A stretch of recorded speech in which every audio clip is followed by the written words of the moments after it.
Good morning, everybody. Today I have a good news for you because there is one pilot program that has been extended only until June of 2021.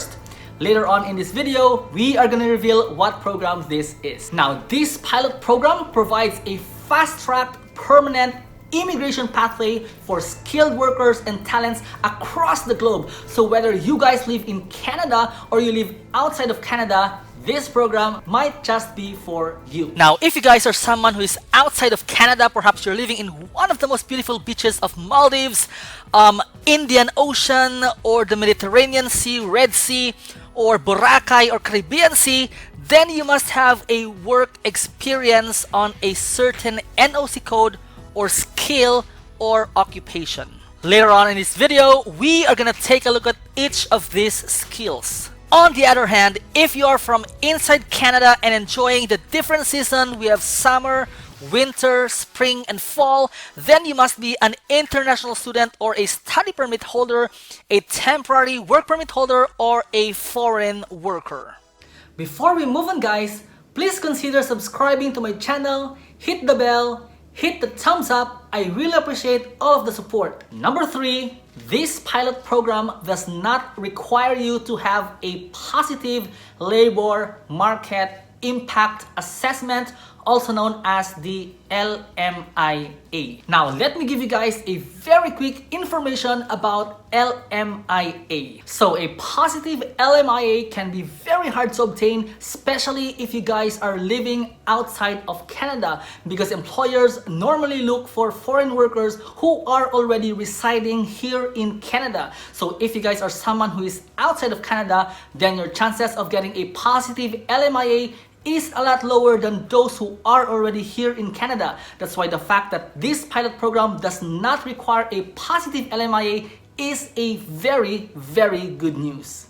Number 4, this pilot program provides weekly invitations. So guys, imagine invitations are sent out every single week, unlike the Federal Express entry wherein invitations are sent out every 2 weeks. So again, a positive news. And finally, the province who is hosting this pilot program provides you a support letter to help you with your work permit application. Later on in this video, we are going to reveal this province.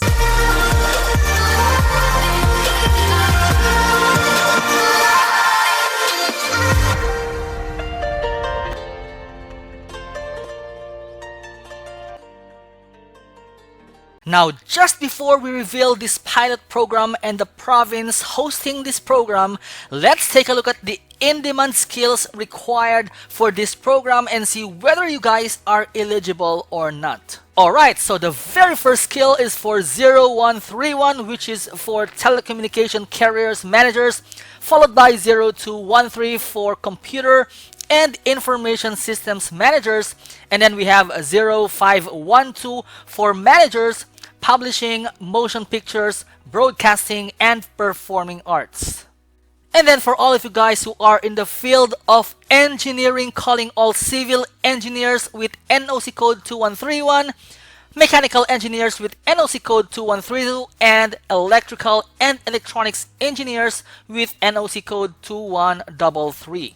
Moving forward, calling all people from the field of information technology, we have 2147 computer engineers, we have 2171 information systems analysts and consultants, and of course 2172 for database analysts and data administrators. A few more in the IT field, we have 2173 for software engineers and designers. We have, of course, 2174, my favorite, computer programmers and interactive media developers. And we have 2175, web designers and developers. Now, calling all technicians, we have 2221 for biological technologists and technicians, 2241 for electrical and electronics engineering technologists and technicians, and of course we have 2242 for electronic service technicians, followed by 2243, which is for industrial instrument technicians and mechanics. We have 2281 for computer network technicians. We have 2282 for user support technicians, and of course 2283 for information systems testing technicians. Now, calling all people in the field of content creation, we have 5121 authors and writers. We have 5122 editors and 5125, which is for translators, terminologists, and interpreters. Followed by the people in the field of cinematography and broadcasting, we have 5224 broadcast technicians, 5225 audio and video recording technicians. We have 5226, which are for other technical and coordinating occupations in motion pictures, broadcasting, and the performing arts. And lastly, we have 5227, which are for support occupations in motion pictures, broadcasting, photography, and the performing arts. And the last but not the least, we have 5241 for graphic designers and illustrators. And finally, we have 6221 for technical sales specialists, wholesale trade. Now, another way to find out the list of in-demand skills or jobs for British Columbia Tech Pilot Program, which you can see right over here on this menu, is to go to canadacareersite.com. I repeat, that's canadacareersite.com, and then fill in any of the fields here. Let's say I'm selecting British Columbia, and then click on the search job button. And then it will take you to this page. Scroll all the way down, and on the lower right part of this page, you will see the list of jobs for British Columbia Tech Pilot Program. We have 0131 for telecommunication carriers managers. We have 2131 for civil engineers. We have 2174 for computer programmers. We also have 2282 for user support technicians. We have 5121 for authors and writers, and so on and so forth. Now, one of the most important things is to find out whether the job you are applying for will allow you to immigrate to British Columbia through the BC Tech Pilot Program. And to find out, let's say you're looking for a computer programmer job, which is one of the in-demand skills for British Columbia Tech Pilot Program. So all you have to do is to type in computer programmer right here, and then select the province of British Columbia and click on the search job button. And then it will show you the results. Let's say you want to immigrate to Vancouver. Let's go ahead and click on this one here. And bingo! So guys, right on this page, you will see a message that says immigrate through BC Tech Pilot Program with this job, which means that this particular job, computer programmer, will allow you to immigrate to Canada through the BC Tech Pilot Program. Also right here guys, I have added the entire step-by-step process. Now, as you can see right above this message, you will also see another message that says immigrate through global talent stream with this job, which means that this particular job will now allow you to immigrate to two different pathways. So the first one is through GTS, and the second one is through BC Tech Pilot Program. So now guys, you have two options for this particular job. Now, if you guys found out that your skill is not on the list, then don't despair. Rather, think about someone else in your family or your network who has that skill. For example, you have a child who has an experience in one of those in-demand skill set, then mold your children to become future Canadian permanent residents, and then later on in the process, they can invite you to come to Canada through parents and grandparents sponsorship, also called the PGP. Another thing to consider is that if this pilot program becomes successful, then chances are more pilot programs for different sectors such as medical, services, construction, energy may open up in the near future. So that is a big tip for you guys. Now let's go ahead and reveal this pilot program and the province hosting this program. With you by my side, I gotta ride or die. We'll be rebels, you and me. Sailing towards the sun like we shot from guns, living in a fantasy. The thing that all of us have been waiting for, it's time to reveal this program. It's none other than the British Columbia Tech Pilot Program, which is hosted by the province, of course, British Columbia. Now let's go ahead and take a look at the complete step-by-step process on how to become a permanent resident under the British Columbia Tech Pilot Program. Now the very first step is to apply to the British Columbia Provincial Nominee Program under one of the existing categories. Now let's take a look at which categories these are. So the very first category is the Express Entry BC, also known as the EEBC. And then under this category, we have 4 different subcategories, which are for EEBC Skilled Worker, EEBC International Graduate, EEBC Healthcare Professional, and EEBC International Postgraduate. And for the second category, we have the Entrepreneur Immigration, also known as EI. And then under this category, we only have one subcategory, which is for Entrepreneur Immigration Regional Pilot. And finally, the third category is the Skills Immigration, also known as SI.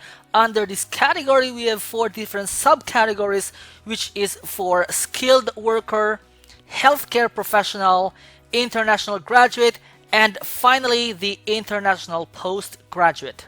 Now that you guys have identified which category you fall under, then the next thing to do is to find out whether you guys are actually eligible or not. And the way to find out is to go through each and every category that I've mentioned before.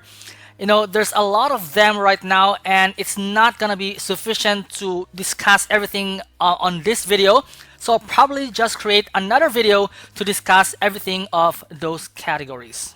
Now that you guys have identified your category as well as your eligibility, the next thing to do is to go ahead and register and receive a registration score. Now to register, simply go to this link right here, which you can also find down in the description box below, and then go ahead and click on the register link right here. And that will lead you to this page, which is the Create Your Profile page.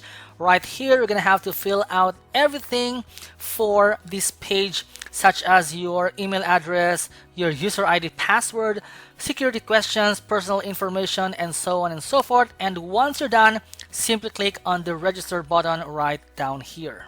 Now, if you guys have any questions or need a complete guidance, then please let us know at ztcanada.com/book an appointment. I repeat, that's ztcanada.com/book an appointment. Let's move on to step number 2, which is to receive an invitation to apply. Once you received your invitation to apply, the next step is to submit a complete online application. Guys, take note that you have up to 30 calendar days from the date of invitation to submit a complete online application. Step 4 is probably the most important and exciting part of the entire process, which is to receive a provincial nomination that you can use to apply for permanent residence under the provincial nominee class. Once you receive a provincial nomination, a 600 points will be awarded for you. Now, a quick note for you guys, you can obtain a work permit while your application for permanent residence is in progress. Now, to apply for permanent residence under the provincial nominee class, once you guys received your invitation to apply, all you have to do is to go to this link, which you can also find down in the description box below. Now, on this page, guys, it will tell you everything that you need to do to launch or to lodge your application. So it starts with gathering your requirements, completing the application, paying the fees, and finally mailing your application. Now, it is more advisable to send your complete application through courier, which is Immigration, Refugees and Citizenship, Provincial Nominee Class, Centralized Intake Office, 49 Dorchester Street, Sydney, Nova Scotia, B1P 5Z2, Canada. So thank you guys for watching. If you need more information about immigrating to Canada, please go ahead and check my playlist on this channel, or you can also check my website, which is ztcanada.com. I repeat, that's ztcanada.com. Thank you guys, and bye for now. Thank you so much guys for watching. If you have any questions, don't hesitate to write down in the comment section down below. If you guys haven't watched my previous videos about express entry, you can try going through these videos right here. And I'll see you guys in my next video. Good luck!